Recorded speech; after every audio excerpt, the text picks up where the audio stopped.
नमस्कार दोस्तों, आप देख रहे हैं नमो भारत न्यूज़। मैं हूं अतुल शुक्ला और आज के इस वीडियो में हम बात करेंगे पिछले कुछ महीनों से लगातार सुर्खियों में बने रहने वाले किसान आंदोलन और खुद को सिखों का मसीहा बताने वाले गुरुपतवंत सिंह पन्नू के बारे में। गुरुपतवंत सिंह पन्नू खुद को सिखों का स्वघोषित मसीहा मानता है, लेकिन उसकी वजह से 3 सिख युवक जो कि पिछले साल से पंजाब के मोगा जिले के जेल में बंद हैं, उस पर गुरुपतवंत सिंह पन्नू की अब तक कोई टिप्पणी नहीं आई है।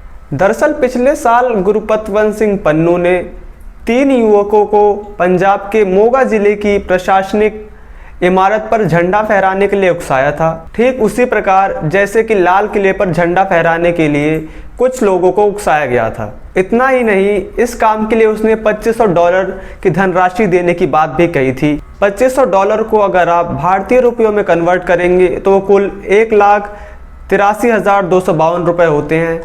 हालांकि गुरुपतवंत सिंह पन्नू की बातें किसी राजनीतिक जुमले से कम नहीं है। युवकों के गिरफ्तार होने के बाद $2500 की धनराशि तो दूर, उसके ऊपर उसने कोई बयान भी नहीं दिया। हालांकि ये पहला मामला नहीं है, इससे पहले भी पन्नू ने किसानों को $10 मिलियन देने की बात कही थी। एक समय था जब कहा जाता था कि इंटरनेट पर एंजल प्रिया जैसी लोगों से दूर रहना चाहिए। अब आलम यह आ चुका है कि कहा जाता है कि इंटरनेट पर गुरुपतवंत सिंह पन्नू जैसे लोगों से दूर रहना चाहिए। ये देश विरोधी ताकतें विदेशों में बैठकर यहाँ के भोले भाले लोगों को फंसाकर उनका जीवन बर्बाद कर रहे हैं। अगर आपको पंजाब की इतनी ही चिंता है तो पंजाब में आकर रहिए और यहाँ रहकर किसानों की समस्या को दूर करिए।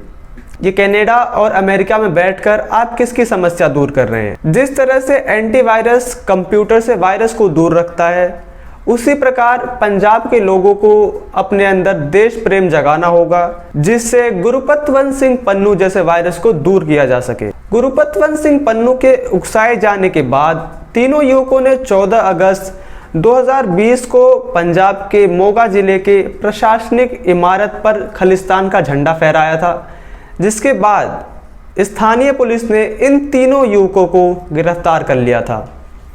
आपको बता दें कि फिलहाल इन तीनों युवकों पर भारतीय दंड संहिता इंडियन पीनल कोड की धारा 124A राजद्रोह और 121 सरकार के विरुद्ध बगावत के तहत केस दर्ज है।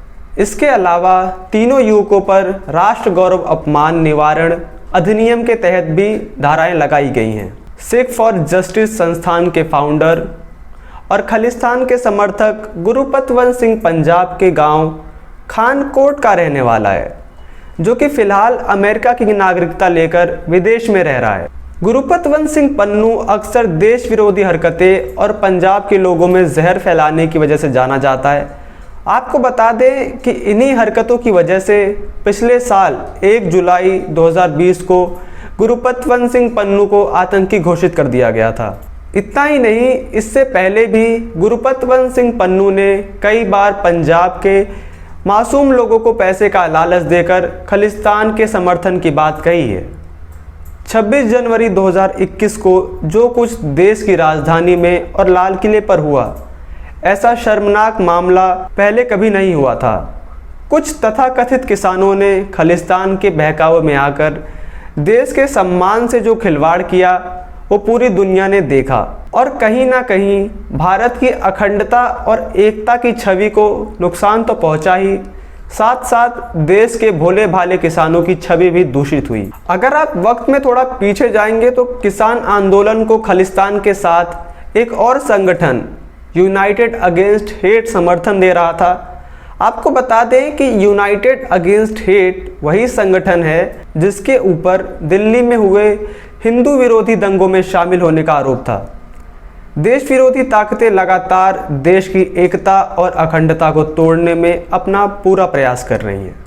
फिर चाहे वो प्रो खालिस्तान मूवमेंट के जरिए भारत के किसानों और सिखों को बहलाना हो, या फिर यूनाइटेड अगेंस्ट हेट जैसे संगठनों द्वारा हिंदू मुस्लिम में नफरत फैलाना। सिख फॉर जस्टिस के फाउंडर गुरुपतवंत सिंह पन्नू ने पहले भी देश की छवि को दूषित करने का षड्यंत्र रचा है।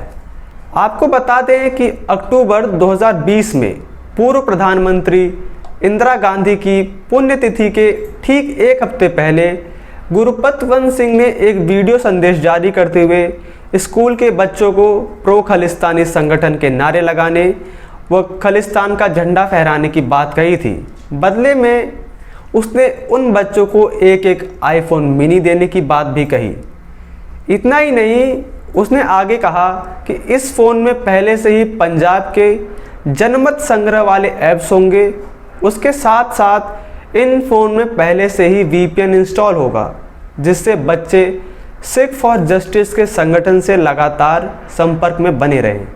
इससे पहले भी पिछले साल ठीक भारत के स्वतंत्रता दिवस से पहले एक संदेश जारी किया था कि अगर कोई स्वतंत्रता दिवस वाले दिन लाल किले पर खालिस्तान का झंडा फहराता है तो उसे $5 लाख की राशि इनाम दी जाएगी। खैर, हो सकता है कि गुरुपतवंत सिंह पन्नू, जिन्हें हमारे देश की इतनी चिंता है, हमारे देश के किसानों की इतनी चिंता है, उसके पास भारत आने के पैसे ना हो, वरना वो कब का भारत आकर यहाँ के लोगों के बीच रहकर उनकी समस्या दूर कर रहा होता, ना कि इंटरनेट पर सिर्फ बयानबाजी। आखिर कर भी क्या सकते हैं। जियो के आने के बाद इंटरनेट इतना सस्ता जो हो चुका है, कोई भी व्यक्ति अब जियो का 2 GB का रिचार्ज करा लेता है और खुद को क्रांतिकारी समझने लग जाता है।